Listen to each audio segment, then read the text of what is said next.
Okay, here we have another edition of the Experimental Cook. I guess this is 2 days worth of food. That is some leftover chicken, leftover broccoli, leftover spaghetti, leftover squash.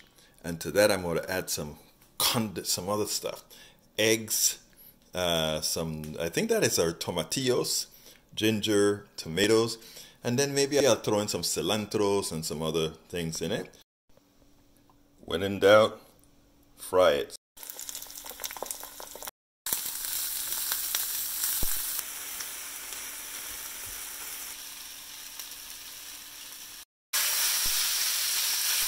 All right, we're ready. And this is reusing all that good food from 3 days of, actually I think it was 3 days of food that I had there.